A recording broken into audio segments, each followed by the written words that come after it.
അങ്ങയുടെ ഉമ്മ വരെ നിലവിളക്ക് കൊളുത്തി ചന്ദനക്കുറിയൊക്കെ തൊട്ട് നടന്നിരുന്നവരാണ്. അവരെയൊക്കെ ഉപേക്ഷിച്ചായിരുന്നോ? ലക്ഷ്മിയേച്ചിയെ, ഞങ്ങളുടെ വാപ്പാടെ അച്ഛൻ, ഞങ്ങളുടെ ഉമ്മാടെ അമ്മ, ഇവരാരും പൊട്ടു തൊട്ടിട്ടില്ല. പൊട്ടു തൊടാൻ ഇഷ്ടമല്ലാത്തത് കൊണ്ടല്ലായിരുന്നു, മറിച്ച് അവർക്ക് പൊട്ടു തൊടാനുള്ള അവകാശമില്ലാത്തത് കൊണ്ടായിരുന്നു. എന്തിനേറെ ഏച്ചിയെ, ഞങ്ങളുടെ വാപ്പാടെ അച്ഛൻ മൂക്കിന് താഴെ മുളക്കുന്ന മീശ പോലും വെക്കാൻ അവകാശമില്ലായിരുന്നു. ഞങ്ങളുടെ പൊന്നമ്മച്ചിക്ക് മാറ് മറക്കാൻ അവകാശമില്ലായിരുന്നു. മാറ് മറക്കുകയാണെങ്കിൽ ഞങ്ങളുടെ അമ്മച്ചി കരം കൊടുക്കണമായിരുന്നു. ഞങ്ങളുടെ അച്ഛന് മുട്ടിന് താഴെ മുണ്ടുടുക്കാനുള്ള അവകാശമില്ലായിരുന്നു. എന്തിനേറെ ഏച്ചിയെ, കേൾക്കണോ നിങ്ങൾക്ക്?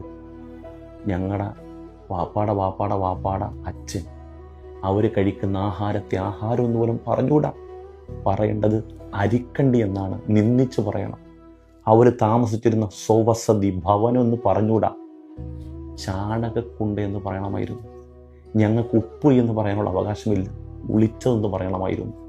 ഞങ്ങൾ ആരുടെയും കണ്ണിൽ പെടാൻ പാടില്ല, ദൃഷ്ടിദോഷം സംഭവിക്കും. ഞങ്ങൾ പൊന്തക്കാടിൻ്റെ ഉള്ളിൽ നൂന്ന് നടക്കണമായിരുന്നു.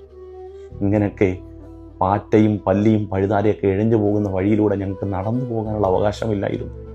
ഞങ്ങൾക്ക് വേണ്ടി ഒരിറ്റ് അവകാശത്തിന് വേണ്ടി മഹാത്മാഗാന്ധിജി വന്നപ്പം വൈക്കത്തെ മനയിലെ ഇണ്ടംതുരുത്തി മനയിലെ നമ്പൂതിരി പറഞ്ഞു, നീച ജന്മങ്ങളാണ്, അവരെ വഴി നടത്താൻ ഞങ്ങൾ സമ്മതിക്കത്തില്ല.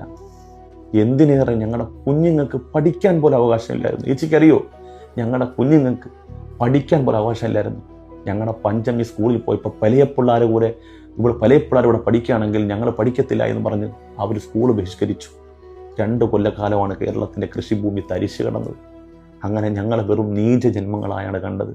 അന്ന് മാത്രമല്ല, ഞങ്ങളുടെ വാപ്പാടെ അച്ഛൻ്റെ കാലഘട്ടം മാത്രമല്ല, ഇന്ന് ഈ കാലഘട്ടത്തിൽ ഞങ്ങളുടെ അവസ്ഥ എന്താണെന്നറിയോ? കേട്ടു. അതേടാ, നാട്ടിലെ പട്ടികജാതി പട്ടികവർഗ വിഭാഗക്കാർക്കൊക്കെ നല്ല നാറ്റമാണ്. കാരണം ഈ പട്ടികജാതി പട്ടികവർഗ വിഭാഗക്കാരെന്നൊക്കെ പറയുമ്പോൾ ഇന്ത്യയൊക്കെ തലച്ചോറിലുണ്ടാകുന്ന ആ ക്ലോസറ്റ് ചിന്താഗതിയില്ലേ, ഞാൻ എസ് പിന്നെ ആയതുകൊണ്ടും ഞങ്ങളുടെ ദേഹം നല്ല സ്മെല്ലാണ്, അതുകൊണ്ട് നിങ്ങൾ ജോലിക്ക് എടുക്കാൻ പറ്റില്ല എന്നാണ് അവർ പറഞ്ഞത്. ഈ ദുഷിച്ച മനസ്സുള്ള മനുഷ്യ 21-ാം നൂറ്റാണ്ടിലും ജാതിപരമായി ഭയങ്കരമായിട്ട് അധിക്ഷേപിക്കുന്ന ആൾക്കാർ ഇപ്പോഴും ഉണ്ട്. കണ്ട ഞങ്ങളൊക്കെ ഇങ്ങനെയൊക്കെയാണ് നിന്ദിച്ച് പറയുന്നത്. ഞങ്ങളുടെ ശരീരത്തിൽ നിന്ന് ദുർഗന്ധം വരുന്നു, ഞങ്ങൾ താഴ്ന്ന ജാതിക്കാരായതുകൊണ്ട്. ഈ ഞങ്ങൾക്ക് ഇന്ന് 2026 ഈ അവസ്ഥ ആയിരുന്നെങ്കിൽ 1934 ക്ഷേത്രപ്രവേശന വിളംബരത്തോടുകൂടി ഹിന്ദു എന്ന പട്ടികയിൽ ഞങ്ങൾ വരുന്നതിന് മുമ്പ് ഞങ്ങളുടെയൊക്കെ അവസ്ഥയൊന്ന് ആലോചിച്ച് നോക്കി. ഞങ്ങളെ മനുഷ്യരായിട്ട് കണ്ടിട്ടുണ്ടോ? ഞങ്ങളെ എവിടെയെങ്കിലും ആരാധനാലയത്തിൽ കയറ്റുമായിരുന്നു. മുഴുത്ത ഒരു ജീവിക്ക് തരുന്ന അവകാശമെങ്കിലും ഞങ്ങളുടെ അച്ഛനമ്മമാർക്ക് കൊടുത്തിരുന്നു. പിന്നെയാണോ ഞങ്ങളുടെ വാപ്പാടെ അച്ഛൻ പൊട്ടുതൊട്ട കഥ പറയുന്നത്? ഞങ്ങളുടെ ഉമ്മാടും അമ്മ പൊട്ടുതൊട്ട കഥ പറയുന്നത്? പൊട്ടു തൊടുകയെന്ന് മാത്രമല്ല, മൂക്കിൻ്റെ താഴെയുള്ള മീശ പോലും വെക്കാൻ അവകാശമൊന്നുമില്ലായിരുന്നു പൊന്നാരക്കാരളെ. എൻ്റെ ലക്ഷ്മിയേച്ചിയെ അതൊന്നും പറഞ്ഞു വരരുത്. സഹിക്കാത്തോണ്ടാണ്.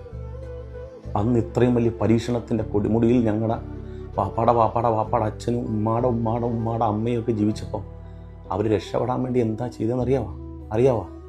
സഹോദരൻ അയ്യപ്പൻ പറഞ്ഞു, അവർണർക്ക് നല്ലത് ഇസ്ലാമെന്ന്. അന്ന് പണ്ഡിറ്റ് കർപ്പൻ എഴുതി, അല്ല ഇവനൊരു പുലയനല്ലേ, അള്ളാ മതം നാളെ സ്വീകരിച്ചാൽ ഇല്ലത്തും പോകാൻ ജ്ഞാനപ്പെണ്ണെ, നോക്കൂ സുന്നത്തിൻ മഹാത്മ്യം ജ്ഞാനപ്പെണ്ണെ. അന്ന് മുസ്ലിമീങ്ങൾക്ക് എല്ലായിടത്തും പോകും. ഒരാൾ ഇസ്ലാമിലേക്ക് പോയാൽ അയക്കോ എവിടെയും പോകാം, ആരോടും മിണ്ടാം, എവിടെയും കയറിച്ചെല്ലാം. എത്രയോ ദൂരം വഴി തെറ്റി നിന്ന് 7 ചർമ്മം പോയി തൊപ്പിയിട്ടാൽ ചിത്രാവതത്തിൽ ചാരത്തിരിക്കുവാൻ ഒട്ടും പേടിക്കേണ്ട നമ്പൂരാർ ആശാൻ ദുരവസ്ഥയിൽ എഴുതിയിട്ടുണ്ട്. അവർക്ക് നല്ല സുഖമായിരുന്നു. അപ്പോൾ ഒരാൾ തൊപ്പിയിട്ട് മുസ്ലിം ആയാൽ പിന്നെ അയാൾക്ക് തൊട്ടുകൂടായ്മയില്ല, ദൃഷ്ടിദോഷമില്ല, ഒന്നുമില്ല. അന്നും ഇന്നും നമ്മൾ ഈ അവസ്ഥയിലായി. സുമേഷ് കറക്കിക്കോട്ടെ, കറക്കടാ സുമേഷ്, ചേച്ചിക്ക് വയറ് നിറഞ്ഞിട്ടുണ്ട്. സുമേഷ് കറക്ക്, നന്നായിട്ട് കറക്ക്, നല്ല സ്പീഡിന് പോളൂ. ഫസ്റ്റ് സെക്കൻഡിൽ കറക്കടാ.